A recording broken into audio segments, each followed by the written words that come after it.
The Republican Party vastly underachieves in the midterms. Pelosi is out and Trump is in.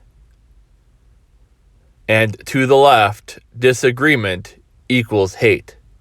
I'm Yo Grabba Gabba. This is Cancel This Show.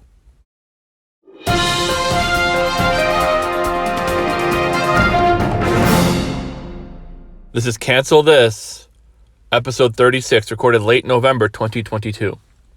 I'm Yo Grabba Gabba. This is Cancel This. Be sure to subscribe to our show so you don't miss anything. You can like our Facebook page, Pavement Road Productions on Facebook. That's Pavement Road Prod on Facebook. You can email the show directly, pavementroadproductions@gmail.com. Subscribe on YouTube channel, share the post, and tell your friends. As we dive in here, a lot to go over. Obviously, it's been about a month since the election, and we're trying to get these out monthly, so if not more often. Obviously, it's been very busy with our vacation as well, so a little bit later getting this out than I'd like to.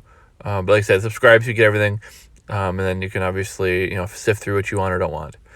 But we'll get it out for you. Subscribe so you get it right away in your news feed or in your YouTube feed there. So let's go ahead and start with the three topics that we're talking about this week. I'm talking about topic number one, I should say, is the Republicans vastly underachieve in the midterms.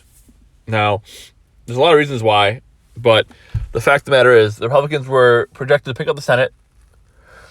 It was a 50-50 tie in the Senate going into the election, going to the midterms. The Republicans were projected to pick up anywhere from 2 to 4 seats.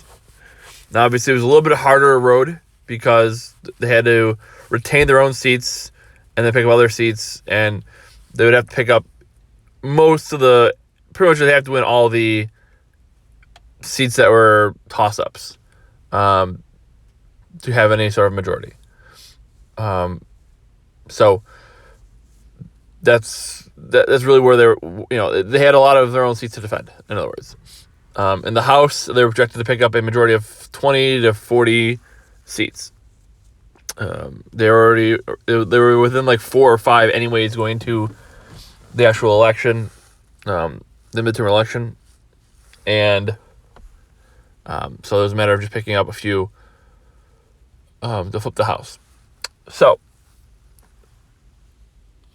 as the votes came in on Election Day, what was thought to be a red wave or even a red tsunami ended up being not much more than a red drip, a leaky faucet. And there's a lot of reasons why. There's a lot of reasons why this happened. And I'm going to go through a few of them here. I'm not going to spend too much time on this because you probably heard an analysis forever and all kinds of people talking about it, and I don't want to go too much detail on it. There's really a few reasons, though, that I do want to hit on quickly of why this happened. So a couple reasons. Reason number one, why the Republicans vastly underachieved in the midterms. And obviously, they're going to not flip the Senate. The Senate may even pick up a blue seat. It'd be 51-49. Depending on the runoff in Georgia, could be 50-50, could be 51-49 for the Democrats. But the Republicans did not flip the Senate.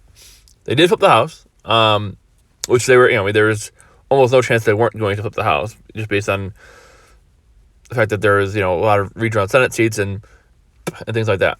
Obviously, it's gerrymandering and horrible when Republicans do it. It's, just normal procedure when the Democrats do it, obviously. We know this. That's what the media always says. But Republicans picked up they have about a 5-seat majority. Now, they were supposed to have a 20 to 40-seat majority depending on how things went. It was supposed to be a complete rebuke of Biden and his policies, and that's not really what happened. And the question is why? Well, for starters, Republicans ran a lot on, hey, we're not Democrats. And obviously it is, when you're running in a midterm election, and any election, it should be a referendum on who's in charge. Do you like how the direction things are going? If not, vote for us. If yes, vote for the people who are in charge. If not, vote for people who aren't in charge. It's pretty simple. That being said, most people, a vast majority of people said that they were not satisfied with the direction of the country. They were not satisfied with the direction the country was headed. And yet, still, the party in power still retained, and in fact, in some cases, picked up more power. Right? So I don't like how these are going, so let's double down on what's going on. Right? And obviously, it's not very, and the polls don't mean anything. Really, polls are pretty useless at this point. I mean, really, if you projecting things to go a certain way, the polls have been wrong every year for the last how many years. Even when they predicted Biden was going to win, they said he was going to win certain states by 15 points, and he won by 1 point. So the polls don't mean anything. Throw them out. They're not useful. And the people who were in the exit polling, they said that they were happy with the direction the country was going, and about half of them said that we need more Democrats to fix it, which is funny because, they have all three branches of power, all three branches of government, and what? They have all three branches of government, so they can't get done what they want to get done because why? Right? Because they have stupid policies they're trying to ram through that nobody else can get on board with. California and New York are trying to dictate to the rest of the country what to do. And that's just not, Midwestern Republicans and Southern Republicans aren't going to deal with that. They're not going to put up with that. But why did the Republicans lose? Well, for starters, they were basically just, like I said, they're basically just we're not Democrats. Vote for us, we're not Democrats. And in a lot of ways, the people just simply vote for who's already there. Incumbents did great in this election. Like, if there was an incumbent running, almost very few of them lost. Very few of them got their seats taken away. Most of them just retained, because people will just vote for whoever's name they know, or if the person is there and their life isn't terrible, they'll reelect the person. Even if the life is terrible, a lot of times they don't know how to change it, so they just vote for the name they know, or they don't vote. So Republicans didn't really have much to stand on. Again, a lot of the pundits, a lot of people like me who are promoting different ideas are the ones who are saying what the Republicans should have been saying. The Republican leadership did a really, really bad job. Really bad job. Didn't really. They asked Mitch McConnell, why the Republicans didn't do well. They said, is it they're not getting their messaging out? So people know what we stand for. Do they? I don't know if that's true. I don't know if that's true at all. But he says that they do, so people know what they stand for. Okay, well, you should be getting the message out better. Should be doing better messaging. For sure. Also, young and single people voted heavily for the Democrats. Go figure. College students who are being currently indoctrinated, recently graduated high school and college students who are recently being indoctrinated, voted for the Democrat Party. Go figure. Right. Economy is doing bad. There's overreach of government. There's culture wars going on all over the place. Actual war in Europe. All those things that were not really an issue under Trump and under Republicans are now popping up. And people want to just keep voting for the same people. Keep reelecting the same people. And unless Republicans get a message out there, right? It's just very simple. It's we're not them. We're not them. And like a lot of Democrats weren't even running on anything either. They were just running on they were avoiding Biden. They're saying we're not like Biden. We're not the things that are wrong aren't our fault. Reelect us so we can fix it. Right? I've been in politics for 40 years. Reelect me. Right? It doesn't make any sense. But Republicans were running on, hey, we're not them, and they're saying we're nothing. Right? That was the strategy really of a lot of Democrats. Hey, we're not anything. We're not on this side, we're not on that side. We don't exist. The Republicans are like, yeah, we're not Democrats. And Democrats are like, well, we're nothing. So how are you not nothing? And it was a game that they played. But it's a big problem that the younger generations really don't understand. They live in their own world. They want their student loan debt forgiven, which there's no way to forgive student loan debt. You have to transfer it to somebody else. But they wanted a college degree. It's just crazy. They wanted a college degree because they told they couldn't get a job without it. So, which is a problem in its own right, that people can't get jobs without degrees when degrees useless. But They told they can't get a college degree or can't get a job without a college degree, so they have to go get a college degree. So they take all kinds of debts and go to college, and then they go to college and they get a degree that's useless, and then they get a job and they can't use their degree, or the degree doesn't get them any more money or anything. So they have all this debt that now they can't pay back because they're not making enough money to pay back the debt. So they want the college loan for debt forgiven by the government because the government can step in and help. The government can make it go away. Like when you get in trouble at school, or by the police, and your mom and dad step in and try to make it go away for you. That's not how it works. And their anger is very misplaced. They're mad that that the jobs or the careers or whatever the companies who are hiring aren't hiring and giving enough money. And they need the government to step in and help. How about you start from how you start at the beginning? Everything starts at the beginning of the supply chain. Everything. Slavery, abuse, and student loan debt, outrageous student loan debt, all starts at the beginning of the supply chain. In this case, the beginning of the supply chain is school, high school, college, before even that, even middle school, right? When's the first time you heard that the teacher's job is to get you ready for college? That's not your teacher's job. And I said, if I ever heard that from my kid's school, I'd flip out. If they ever said that, I'd flip out. What do you mean? Your job is not to get ready for college. Your job is to get ready for life. College isn't for everybody. But their job is, they say, even when they're 8 years old, my job is get them ready for college. We gotta get them ready for college. Okay, then because at 8 years old, they know they should go to college. They know what they want to do with their life when they're 8 years old. Then they're on a path the whole time to get shoved into college so they can be indoctrinated, so they can come out of college and be little protesters and woke zombies that'll help the Democrat Party and vote for Democrats. That's your life was set up that way. That's how your life was constructed for you without your permission.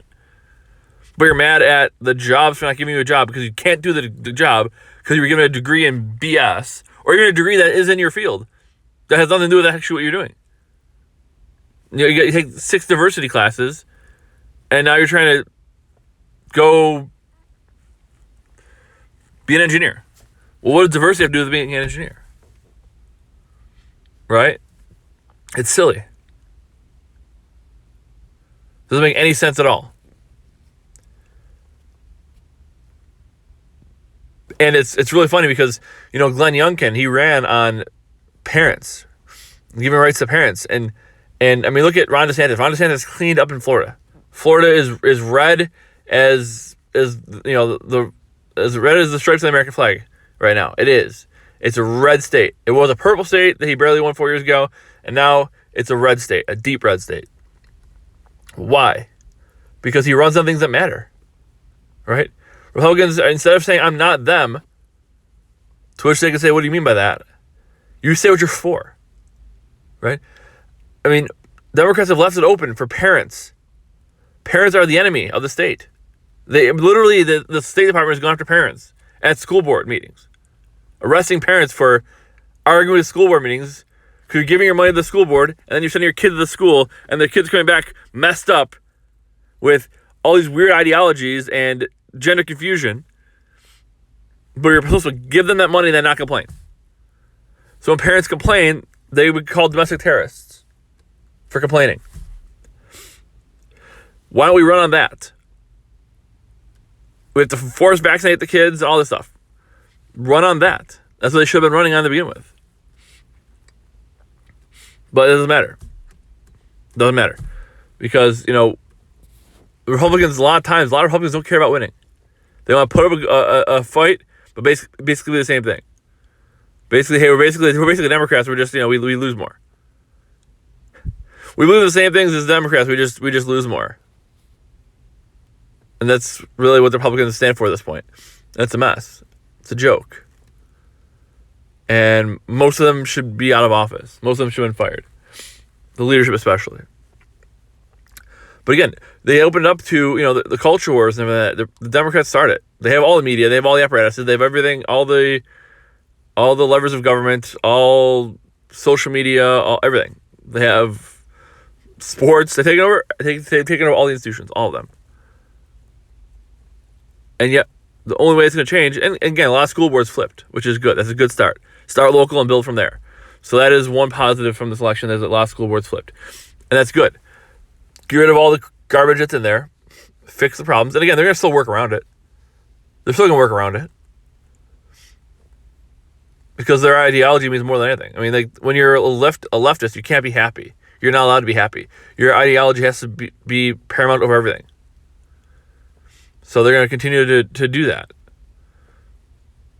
But it starts there. And obviously, how Youngkin was successful is he said, hey, I want parents to have more rights and control over their kids' education, their kids' futures. Because what else means more to parents than their kids? And the left and the Democrats are in bed with the school boards, so you run against that.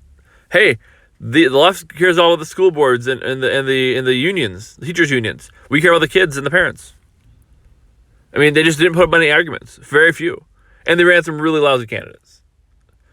I mean, again, you had to decide between brain dead John Fetterman and liberal leftist Democrat Dr. Oz. Well, one is a D, one is an R. How do you tell the difference? I don't know. I guess both with one with a D, I guess. You know, Republicans didn't show up for Dr. Oz. Why? Because he's not a Republican.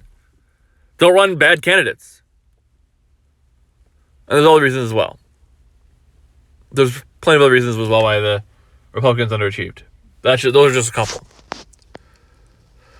There's all kinds of issues with the voting in Maricopa County because, you know, election day ends in Y. So, of course, there's problems in Maricopa County. And, of course, it's not election day, it's election month. You know, they took them 3 weeks to count the votes in Maricopa County and in Arizona. It's funny because Kari Lake, who was amazing, ran against a candidate who didn't campaign. But the person who wasn't campaigning was actually the Secretary of State of Arizona, who was in charge of running the election. And then a lot of the red districts, the voting machines didn't work. There was lots of issues. And then in the Democrat districts, no problems at all. And Kari Lake's leading most of the race. And then all of a sudden, they stop counting votes. They can forever count the votes. They all have the issues counting votes, curing the votes. And all of a sudden, after all this is done, you look up and, oh, look at that. Katie Hobbs wins. Oh, that's weird. The person who ran the election, had all kinds of issues with the elections, wins after all that. Huh. Don't question it. It's the most secure election of all time. All these mail-in votes, everything, there's nothing to see here. And if you even ask a question, if you even ask what the heck's going on, you're a terrorist and you should be banned from society and kicked off social media and everything like that. YouTube, I'm not saying there was issues. Okay? Hear me out. I'm not saying there's issues, YouTube. I'm not saying there was. I'm saying maybe there's some questions. Maybe we should ask some questions. Because, you know, if it's the most secure election of all time, you could easily prove that. Just saying. I'm not saying it's the reason that anybody lost, but Kari Lake definitely has some issues. Definitely has some gripes, for sure. I mean, if you're playing a game and the referee is literally on the other team, and then you lose, would you complain? If the referee is hanging out and giving high fives and hugs to the other team, and then you lose, and there's some close calls that the referee went the other way with, wouldn't you have some questions? Especially when it's very close.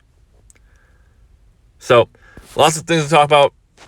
Republicans are a mess on their own, and there's lots of issues with elections and integrity, and they want you to just take their word for that. There's lots of integrity. Don't question it. There's lots of integrity. That's all there is to say. Okay. Well, until you prove that, you know, nobody's going to believe it. And you were saying if you lose, the election is going to be a stolen election. But if you win, it's not a stolen election. And we can't ask if it was a stolen election. We can't ask that because you said if you lose, it's going to be stolen. But if you win, we can't ask if it was stolen. It's weird. Super weird. But Republicans are a mess. We'll talk more about that coming up here in a minute.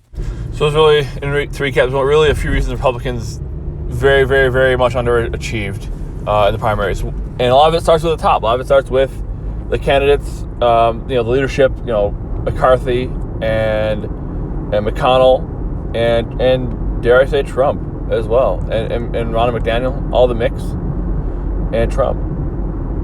They nominated some bad candidates, and they nominated some great candidates. And like I said, it was said that the great candidates did really, really well in very difficult districts and fell just short, and the really bad candidates did really poorly in good districts and fell short. That's pretty much what it was. But there was a lot of things. There was some nefarious or at least questionable election stuff. That happens, and it's going to continue to happen, and until there's 100% transparency from these elected officials and election engineers, there's going to be questions about every election until that point. Until people stop denying elections, and or there's evidence to prove that elections were up front. There's no nobody's acting shady. There's going to be a question about that stuff as long as people are still doing that stuff. As long as people are still acting shady and that kind of thing, and there's going to be questions. There was really bad candidates picked by the Republicans. They had terrible messaging. I mean, they thought they were just going to win because everybody thought Biden sucked, and he does. But so often, people think that Congress sucks except for their person. Their person's great, everybody else sucks. And it's often your guy too. Just saying. There's not great messaging. Like I said, I mean, people on like me or other people who talk about politics for a hobby or for a living shouldn't be more outspoken or that than the people whose job it is to do it. And the Republicans did a really bad job in a lot of ways, and it seemed like basically they just punted. Like some people just punted on this election. Say, well, let's just keep the status quo for now, even though they think everything's going really bad. They just can't agree on anything, let alone why things are going so bad. The side who's in charge, everybody blames the other side. The Republicans think it's the Democrats' fault. Democrats think it's the Republicans' fault, and of course, it can't really be the Republicans' fault because they have no power in any way. So we'll see. Now they have the House. We'll see what happens. But pick candidates who can do great in primaries but can't win general elections is a big problem. That's why, like you said, libertarians and socialists have more foothold than even libertarians do now. But like libertarians always take votes away from the Republicans, whereas socialist candidate will take votes away from Democrat candidates. Because most people want somebody moderate. And that's a big problem. The Republicans really underachieved, and of course nothing's going to change because McConnell is going to be minority leader or House or Senate minority leader, and McCarthy's going to be House Speaker. So nothing's going to change. It's all going to be the same. Trump's not going to learn any lessons from it. From the candidates he picked, they didn't do well. Some did great. Most ones who did great in really red districts. So let's go ahead and talk now about Trump a little bit and about Nancy Pelosi. So Trump in, Nancy out. Trump in, Pelosi out. So Nancy Pelosi, obviously with the Republicans taking the House, Nancy is not going to be Speaker of the House anymore, and she decided that she doesn't want to run for minority leader, for Senate minority leader, or for House minority leader. So she is no longer going to be in leadership at least formally, in the Democrat Party. And that's too bad, because we just had our president turn 80. Nancy's 80. Bernie's got to be close to 80. Everybody who's leading, Trump, if Hillary's going to be 80 soon. Trump, if he runs again and wins, he'll be 80 before he's done with his presidency. So why not have all octogenarians? I mean, really, at this point, just make the run age to run for political office 70 to 80. Like, experience matters, I guess, right? Being experienced in life matters, which is true, but I think you have a good amount of life experience when you're 50 as well, than when you're physically unable to, perform bodily functions as a 80-year-old. But I digress. People who are 80 have wisdom. A lot of times they also have senility.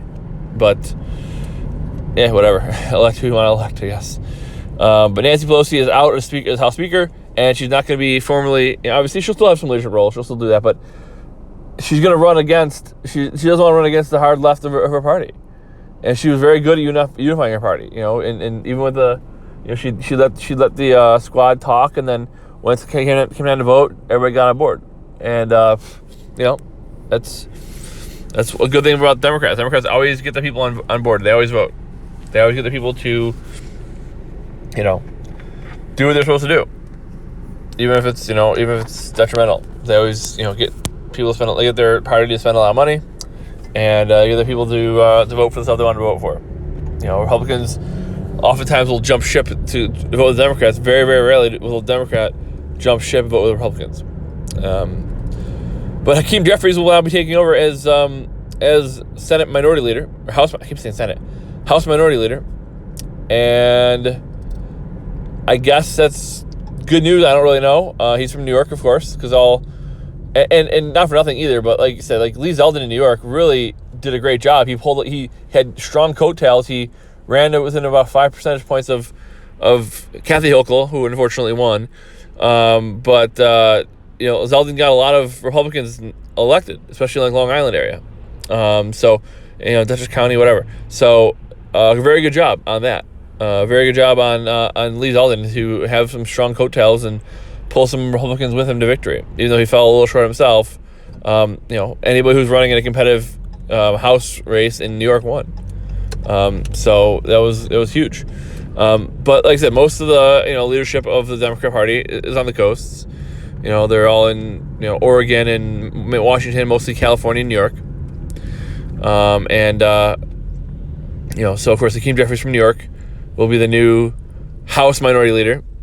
He's a avid election denier. Anytime elections don't go his way, he says the person who won is illegitimate. He's been doing it for several years. He said it about Trump. He said it about other candidates before that as well. But it's okay because he's on the left, and the left has different standards. So if you do something, if you're an anti-Semite who who thinks that Israel is worse than Hamas, or at least on the same wavelength as Hamas, they're both evil terrorist groups. The Jewish state and the Muslim terrorist organization are the same. Like Ilhan Omar, then you're fine. You can do that. But if you're Kanye and you make anti-Semitic comments, you're banned from everything, Twitter and everything. But Ilhan Omar can say whatever she wants. Can defame anybody and do whatever she wants.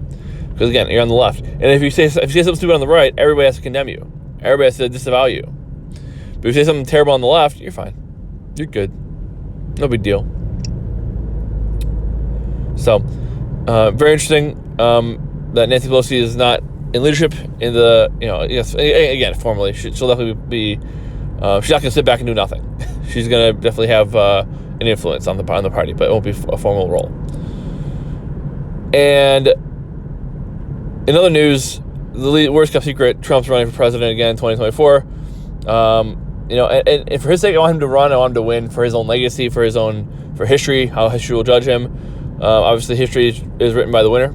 And, so the Democrats are going to judge Trump as the worst president ever, even though he was far from it. He was a very, very good president, actually. And anybody who gave him a legitimate fair shake knows that.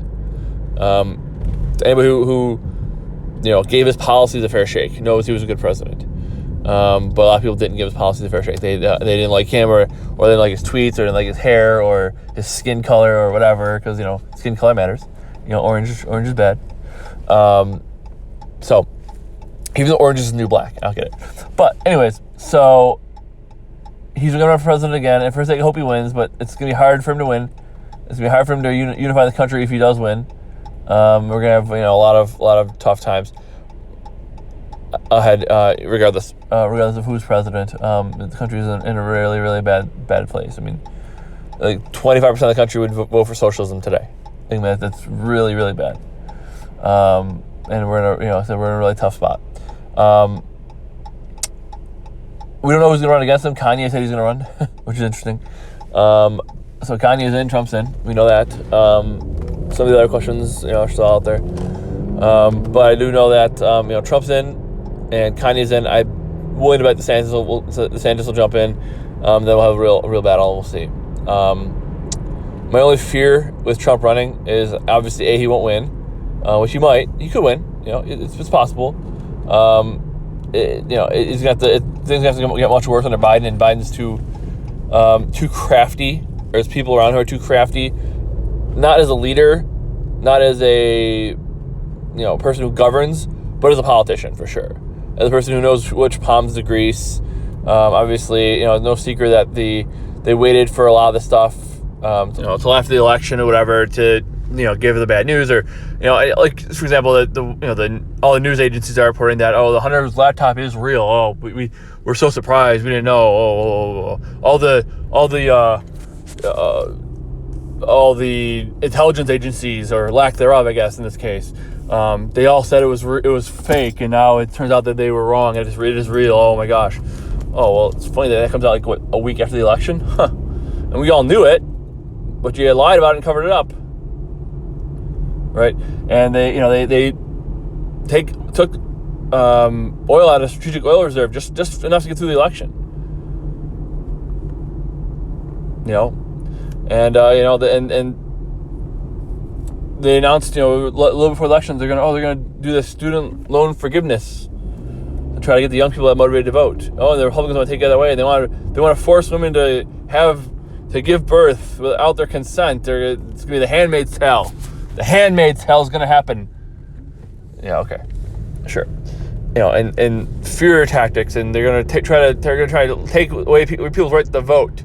They're gonna make minorities not be able to vote, and deport legal immigrants and people who are just trying to make it, and all the good, hardworking people who come here legally for a better life. Yeah, okay. It's all scare tactics. And again, and Biden knows what he's doing, or at least people who handle him know what he's doing. Know what they're doing. Right? Mitt Romney, somebody lost to Obama, said you can't compete with Santa Claus, which is exactly right. You're gonna give stuff away strategically, and make sure only bad news only comes out against Republicans in October and September, and all those things. And wait till the right time to strategically release the information and all those things. So Biden has, they're going to do what they got to do. They're still trying to go after Trump. They raided his house, right? Again, nothing. They raided his house at the end of the summer, for paperwork that he stole. He's going to sell to the Russians. So he's going to sell nuclear codes to the Russians, so the Russians can help him perform a coup, so he take over the government, because that's what he wanted. He wanted to take over the government, and it turns out, like everybody knew that anything. Oh yeah, Trump actually wasn't trying to take over the government. He wasn't trying to sell the secrets to the Russians. He just liked that shade of paper. That paper was a certain color that he liked, and the writing was cool. It had he's a history buff, so he wanted to keep some historical artifacts for himself. It had nothing to do with anything. It had nothing to do with Russian collusion or anything. But who cares, right? Because that was the narrative. The narrative was he's trying to circumvent the election and all this stuff. And January 6th and this and that. Yes, January 6th. Yes, we still have to talk about that. We can't stop talking about that. January 6th is all that matters. It's January 6th. Who cares about BLM riots or Antifa or literal people who have literally had coups and have taken over city blocks for weeks at a time and founded their own government, right? But who cares about that? That has happened. But again, they gotta have to keep going after Trump. My fear, I have two fears with Trump. One, they won't win, like I said, and they won't let him win. They'll do whatever they have to. They'll pass a law that you can't be impeached twice and run again. They're trying to say that if you work with an insurrection, you can't run for president again. Which again, they didn't prove that he coordinated an insurrection, so you can't do that. And they'll do whatever they have to. They will steal the election if they need to. I'm not saying it was stolen last time. Censors, okay. I'm not saying it was stolen last time. But I wouldn't put it past them to steal an election to keep Trump from running again. They've investigated him a million times. They've done everything they can possibly do. They've slandered him. They've done everything they can do to keep him from running or keep him from being successful as president. Because it's about him, really. For him, it's about him, and for the country, it's about him. For the Democrats, it's about him, right? I mean, they're still afraid of him. That's why they're going after him still, right? They're definitely afraid of him. But they'll do whatever they have to make sure he doesn't win. And then even if that isn't the case, let's say he loses the nomination. right? Let's say he loses the nomination, and DeSantis wins the nomination. I'm afraid Trump's going to run third party. I want Trump to win for Trump's sake, because I like the man.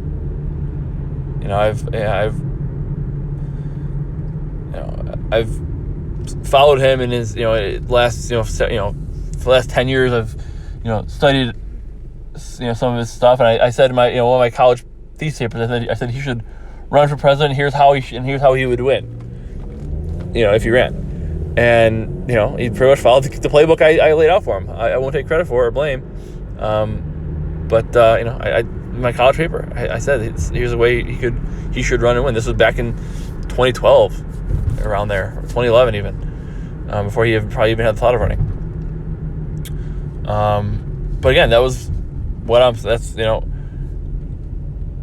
afraid though, because it's all about him for the Democrats. So if he was going to cure cancer by winning the election, if all they had to do was vote for him for president and they'd cure cancer, 45% of the country would not vote for him, and the Democrats would try to screw him from getting it.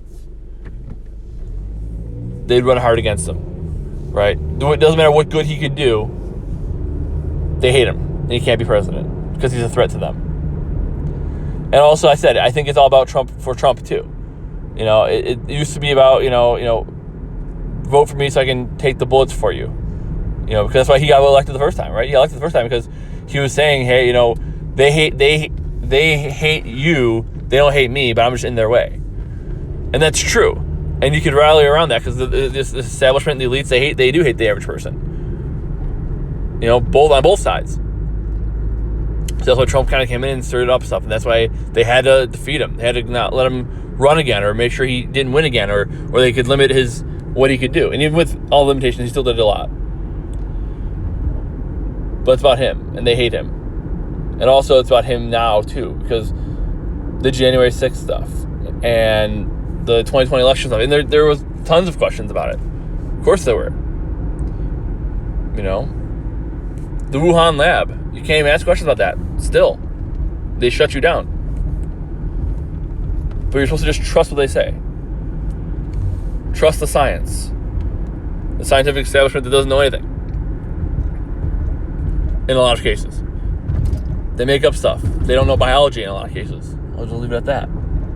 But hey, trust the science. Whatever.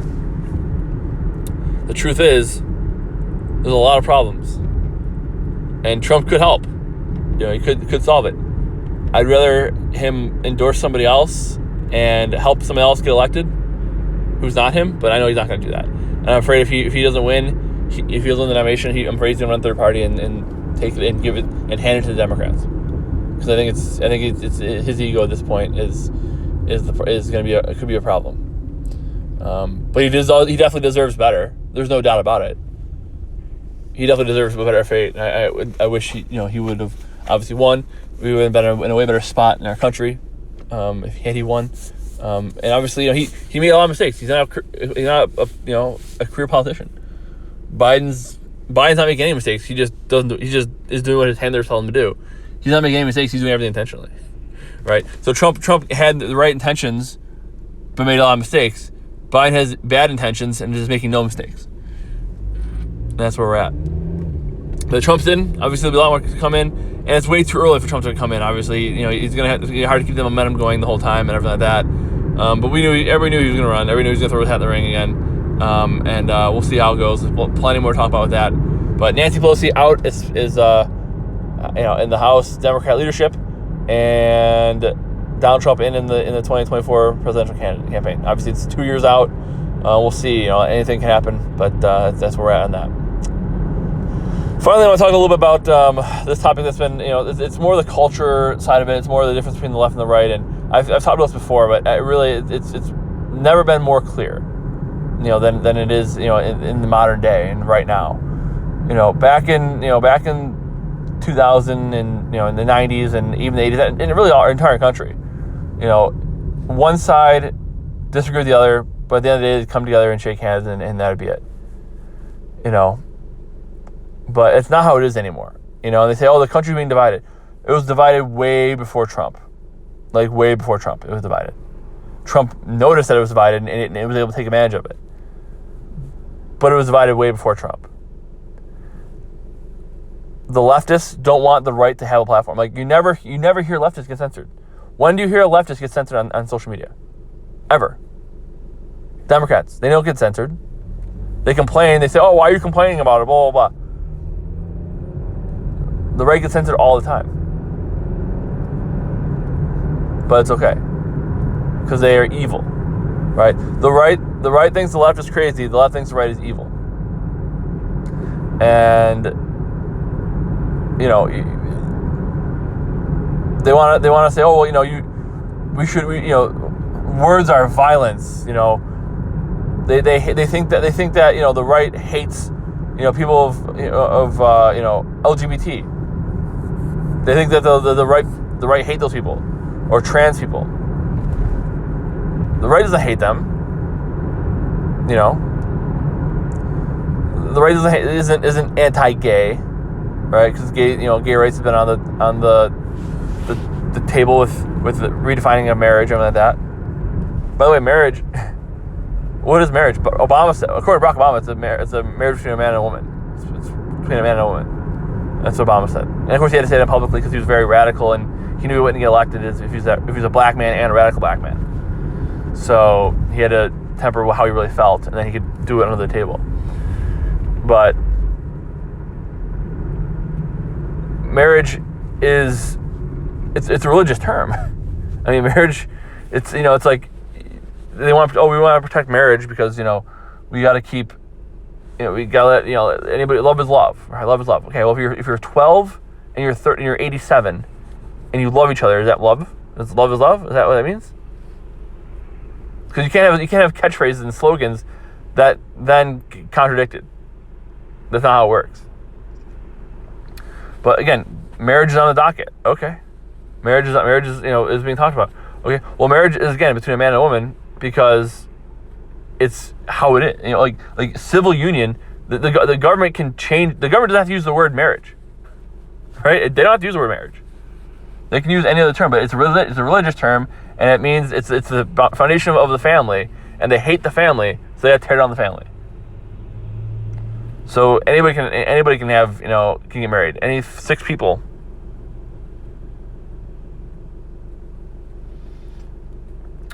So we'll see. But the left hates the right. Anything the right says is racist or bigoted or homophobic. So they can't be allowed to speak. They can't be allowed to do anything. They can't be allowed in polite society.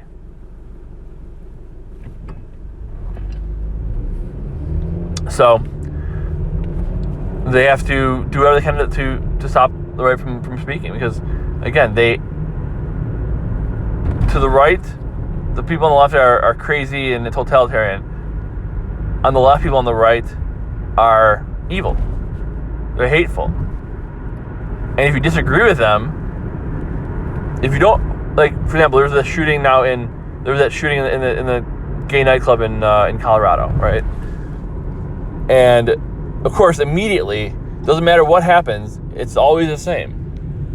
Person shoots, a white person shoots somebody, they're obviously a right-wing Republican supporter, Trump supporting, QAnon, you know, racist hater. All right. And it's what it is. And if a white person shoots people who are white or otherwise, it's America's fault because it's racism. And America's racist, so it's obviously racist. If a black person does it, let's say runs over a bunch of white people with their car at a Christmas parade, it's America's fault. It's America's fault. It's the car's fault or the gun's fault. It's never the shooter's fault. Because the shooter, and not for nothing, the Colorado shooter had severe mental health issues, a long history of violence, and he also identified as non-binary. So he shoots up a gay nightclub because I guess he hates gay people, but he's part of the LGBT community, so I don't know if that makes sense. But, so, it can never just be like, they always say, let's find out who's behind these shootings. Maybe the shooter. Let's start there, right? It's never the shooter who's responsible for the shooting. It's always a bigger thing, because the media always has to make everything bigger than it is. because they don't feel like they're important. We're changing the world one news story at a time. You're not. You're just telling what happened in your own stupid way, and you're undoubtedly being very dishonest while you do. But again, it's just the different sides, right? Every time the left does something, it's praised as being wonderful, and then the right notices that they're doing it and says it's actually not wonderful, and the right says, and the left says, why are you noticing? What's it matter to you? Why do you care who can get married, who can't get married? Well, in society, parents are the building block of the society. They raise the next generation. No, they don't. The teachers do, is what they're going to say, right? No, the teachers do. No, the teachers don't raise the kids. They teach stuff their heads with crap, and teach them how to do basic things that the parents don't have time to do. That's it. The teachers think they're way more important than they are. The journalists think they're way more important than they are. The government officials think they're way more important than they are. The parents are the key. And marriage is between two parents. And maybe they don't want to have kids. They can't have kids. That's fine. They don't have to. But that's still what a marriage is. And you say, well, why do you care who gets married? Well, why do you care about using the phrase marriage then? Why do you have to use the word marriage? You could use any other word. But it's a religious term, and you want to steal it because you don't like Christianity or Judaism or Islam. You like the religion of wokeness and liberalism. And you don't want people worshiping a God because you want them worshiping you as a liberal. That's why I hate religion. That's why I hate family. Because you can, it's like anytime somebody joins a cult, if somebody joins a cult, the first thing they're told is to disavow their family because the family doesn't love them. We love you in the cult. Your family doesn't love you.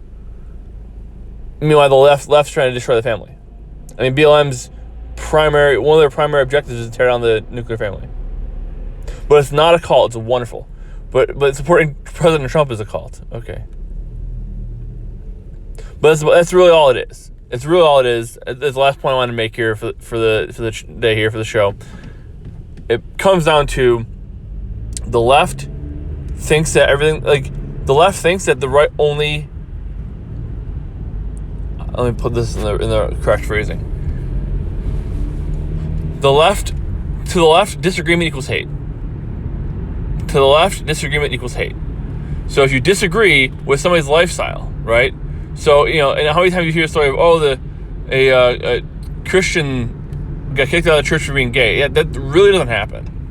Like, it really, really doesn't happen. They may be told that they're, living in sin or whatever, but, I mean, they're always asked to repent. They're not told, well, we hate you, go leave. No, they're asked to repent. A lot of times they'll leave on their own because they don't want to. And that's fine.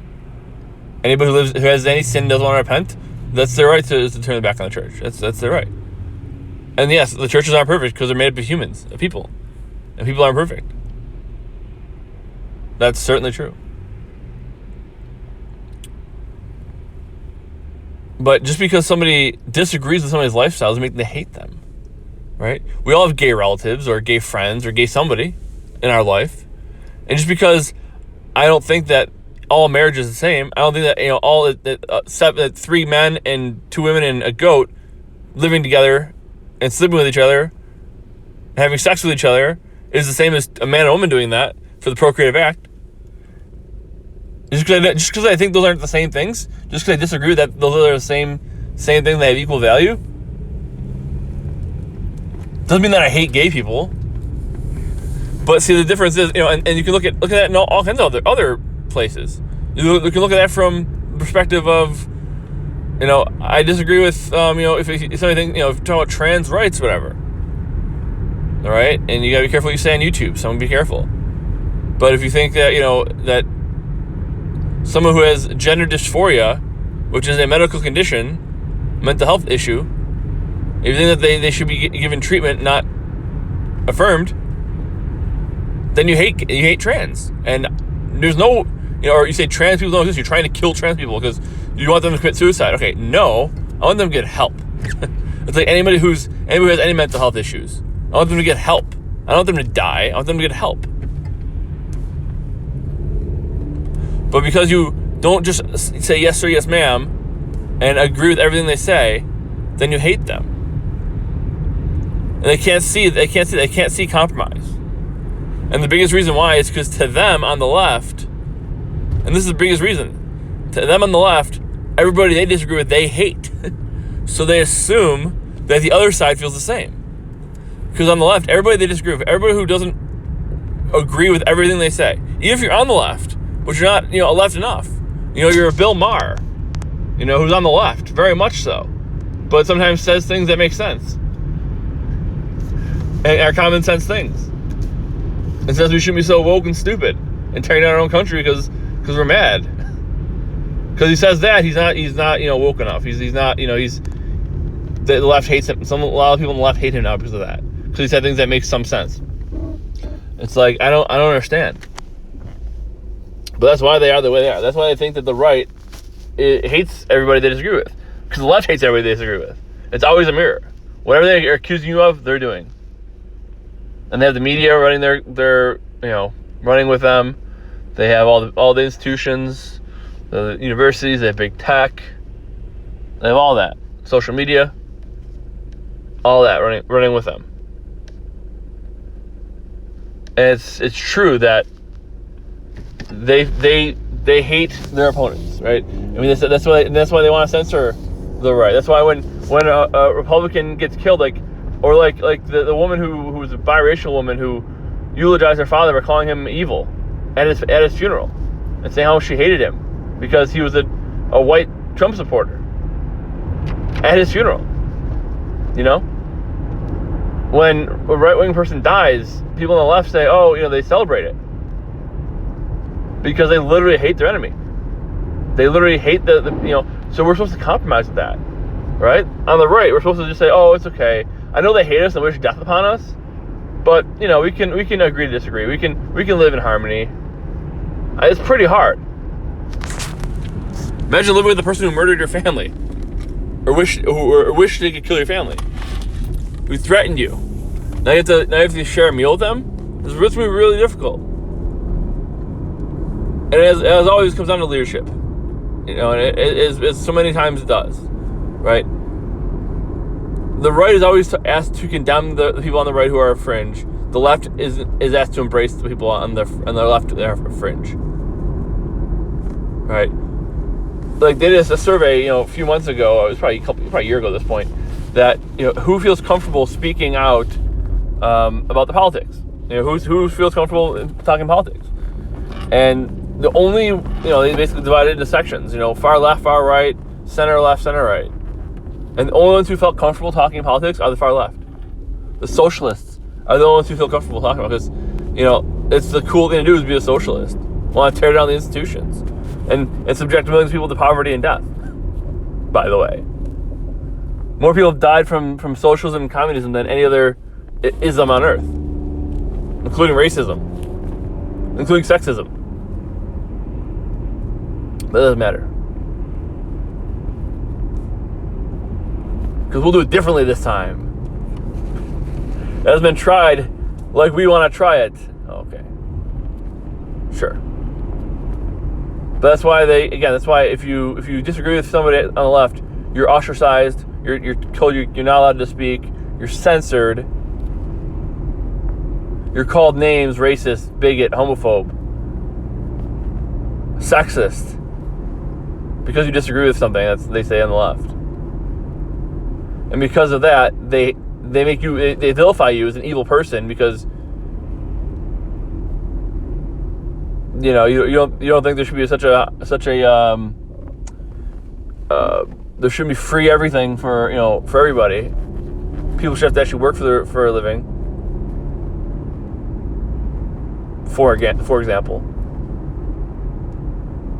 Because of that, now you're an evil person. You want people to die, and so therefore, since you disagree with gay rights in some capacity, you don't wholeheartedly support all gay rights. You don't wholeheartedly support trans rights, because trans rights are human rights, but babies being born are not human rights, right? Because you think that you think they should wait to trans the kids until they're 9 years old, or they shouldn't have abortions up into including after birth. Then you hate women and you hate trans and you hate gay people, and your opinions can't matter, and not for nothing either, but because you hold one of those stances, just one of them, now everything else you say is wrong, right? Because it's possible, by the way, it's so possible, it absolutely is possible to agree with somebody who you also disagree with them on other things. It's crazy, right? Like, on the left, they eat themselves so fast. And then the people on the left beg to get back in the club. It's like they hate you now because you disagreed with a small portion of the narrative. You think that, legal gun owners should be able to own guns. And there actually is no such thing as an assault rifle.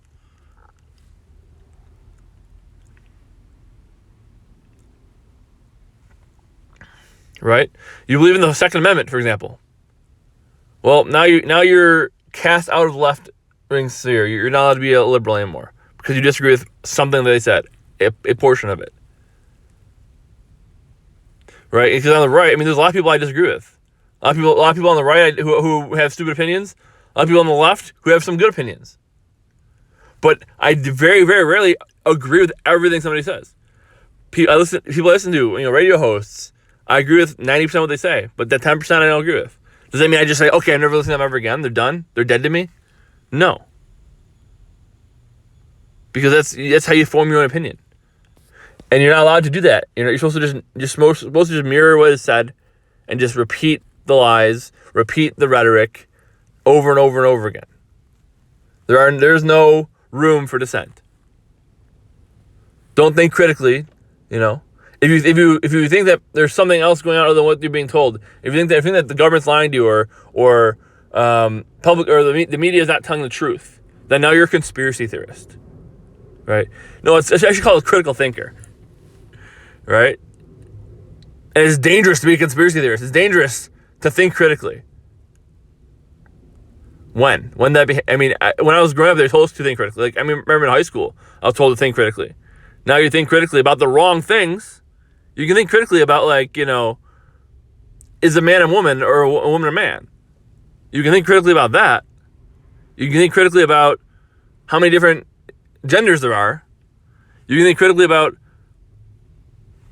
how many different kinds of people can get married and how many people can be considered in one marriage. 10, 12, 15. Yeah, we're all married to each other. There's 17 of us. We're all married to each other. You can think critically about that. But you can't think critically about things that are actually common sense. Or you're a conspiracy theorist and dangerous. A dangerous conspiracy theorist. A white supremacist. There's so many black white supremacists out there, I can't even tell you how many there are, apparently. But everything's racist and homophobic and xenophobic. And when you just vilify everybody, you can't then hear anything they say again. You can't take anything they say seriously. Because you just vilified them. You just called them a bad person.